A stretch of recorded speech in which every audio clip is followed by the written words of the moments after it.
Hey, this is Nikki, inpatient wound care team. We're going to go ahead and get started with the second part of the education. Um, Today it's going to be on wound documentation, so I'm going to go ahead and open up the comprehensive skin inspection assessment section. We talked about all of this stuff on the first educational session, so I'm just going to skip over that. Okay, so we get down to skin alterations. And you have two options here. If you open this box, it's going to display any pressure, injury, pressure, ulcer documentation from the past year. Okay, and it's also going to carry it over into your note. Take that off, and same thing here. These are going to be your wounds that are non-pressure injury. Anything that's been documented, it's going to display here, and it will also carry over into your note as long as you have this box selected. All right, if your patient's skin is intact, does not have any abnormalities, no wounds or anything, then you can click intact here. This is about the only area in the template that is not open a free text box. So say that your patient is at risk and you are using border dressings for that patient. You can go ahead and click intact here. And then you can come down to the skin and wound dressing here. And if you want to just free type in this section where that patient has protective border dressings, this is a very good place to do that. And then you can, just like I said, you can free text whatever you need to. What we're seeing a lot of times on the in the skin assessment, it's not clear. Like there will be a skin and wound dressing selected, but then there's no location. So if your patient has intact skin, but they are at risk and you just want to document those protective borders, this is a good area to do that. So please remember to do that in that section. Okay, I'm going to take that out. So I'm going to take off the intact. Let's go ahead and click into what the local abnormality is. So this is going to be wounds that, or skin alterations that are not a wound and they're not pressure injuries. And it has all of the different things that you can select here. And once you open any of these boxes, most of these is just going to give you the location as to where, say for instance, the abrasion is. I do think on blister, it gives you several different options, like the location, of course, and then it also has if the blister is intact, if the blister top is off, so that's going to be unroofed, if it's intact but it's weeping a little bit, and then it also offers the free text box under other. Okay, this is also the place that you would document a rash. A rash is here. If you have moisture associated dermatitis, that is down here. Skin tears are also here.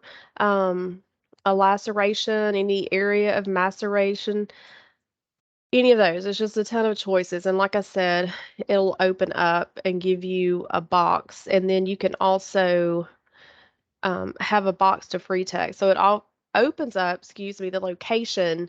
And you know that if it has this star here, you have to put in a comment in that blank or it's not going to let you out of there. And then it also has the free text comment box down here.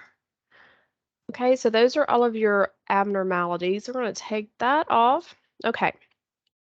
So something that's new that has changed as far as RNs documenting pressure injuries. We are now allowing RNs to stage pressure injuries on admission, but only on admission.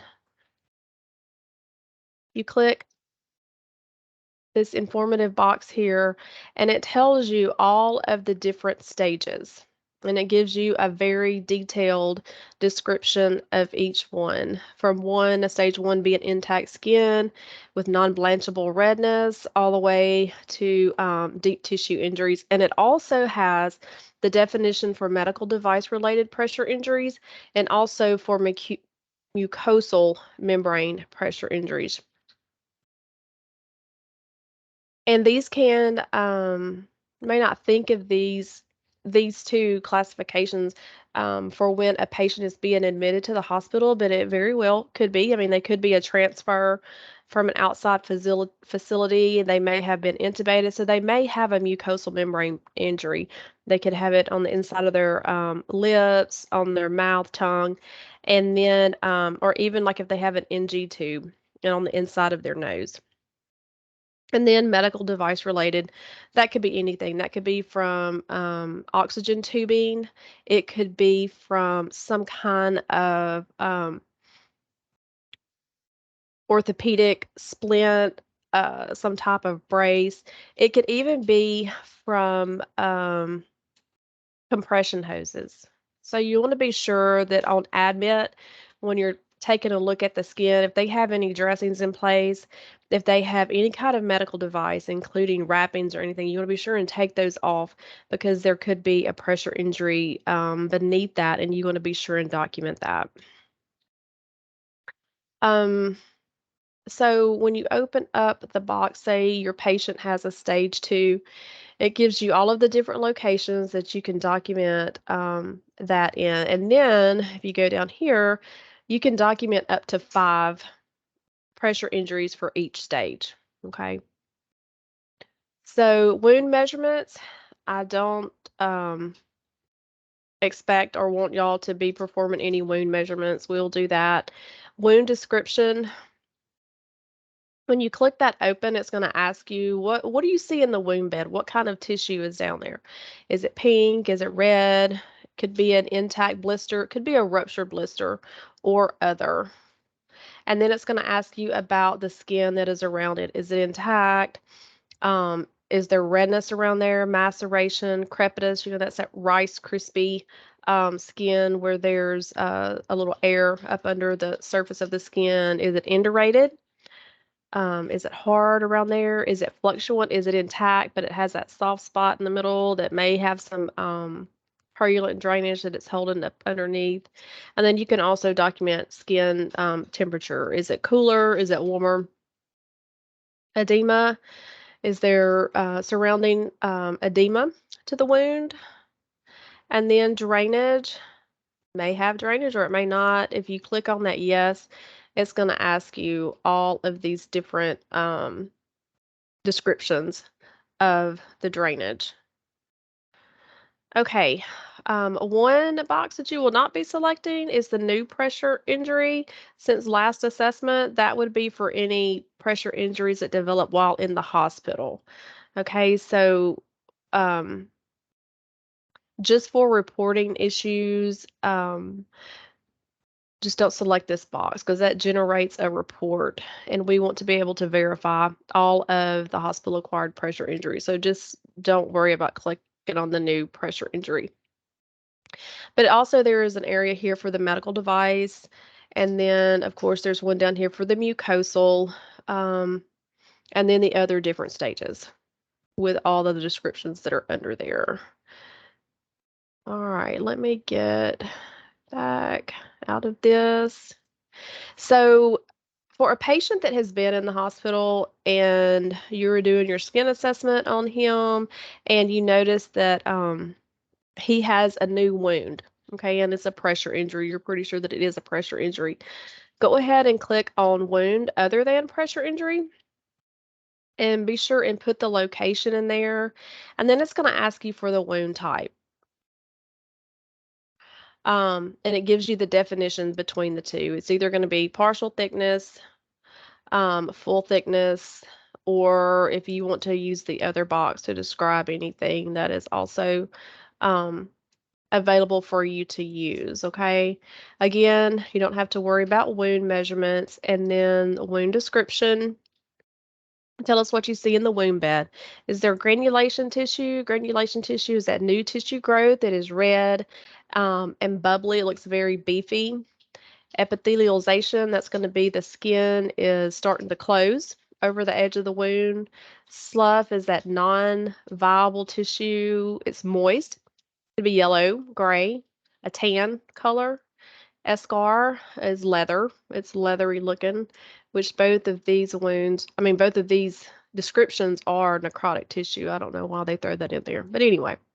And then again, it asks you all about the peri-wound status with several different selections there.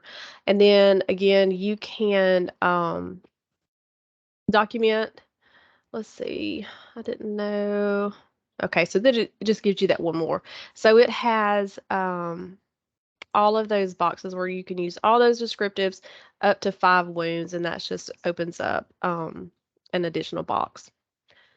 So we're going to go back up here. Now this, the wound other than pressure injury. So this is where you would document a hospital-acquired pressure injury because we just want the descriptions. You could also use this to document diabetic wounds, arterial wounds, venous wounds, or even traumatic wounds. So I'm going to take that off to get us out of there. Okay, there's another section down here for incisions and flaps. And we don't ever hardly get any flaps here, but never say never, right? So click on here for incisions. You can put the location in and then the status. The edges are well approximated.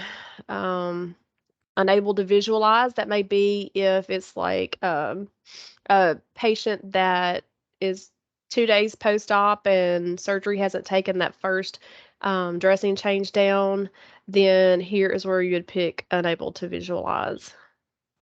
Okay, just whichever ones apply. I'm going to close that also. We talked about this unable to inspect yesterday. That's going to be if you had a patient that was too unstable to do a full skin assessment on him or her, or if your patient was very hostile and it was too dangerous for you to get around him. Okay, that's when you would select that. This box right here, the skin and wound dressing, we talked about using this area to document if you had a protective border dressing in place. I'm going to back that out. So let's say that you do have a patient that requires daily dressing changes, and maybe they have, we'll say they have a wound on their lower leg, on their left leg.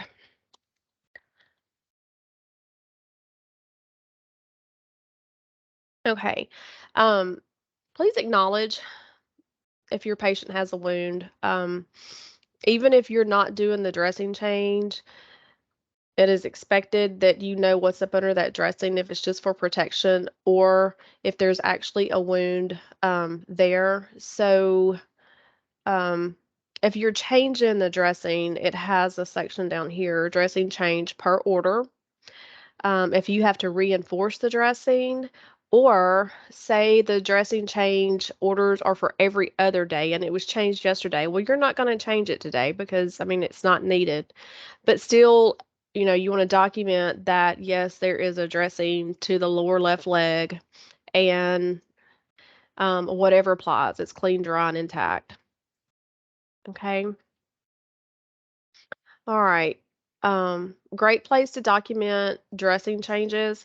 One thing that we've noticed when doing chart reviews that a lot of times when the patient has orders for nursing staff, it may be being done, but it's not documented. So y'all please use this template to document. All right, and the last section that I want to talk about today is just an ostomy.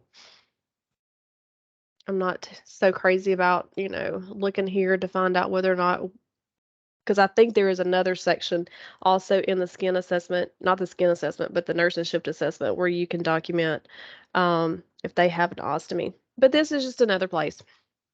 And then you can document the type, colostomy or ileostomy, if it's a new one or established.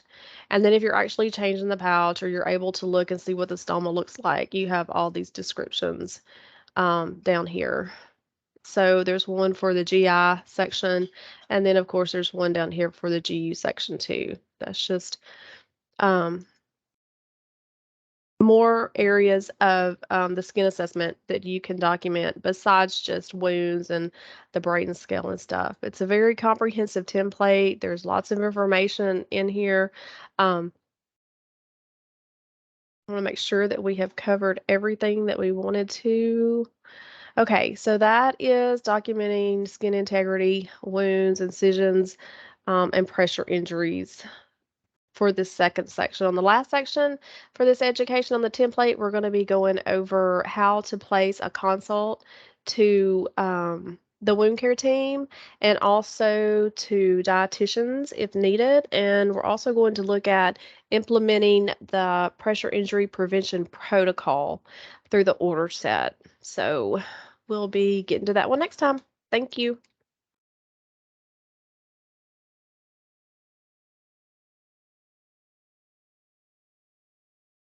Trying to make it succinct.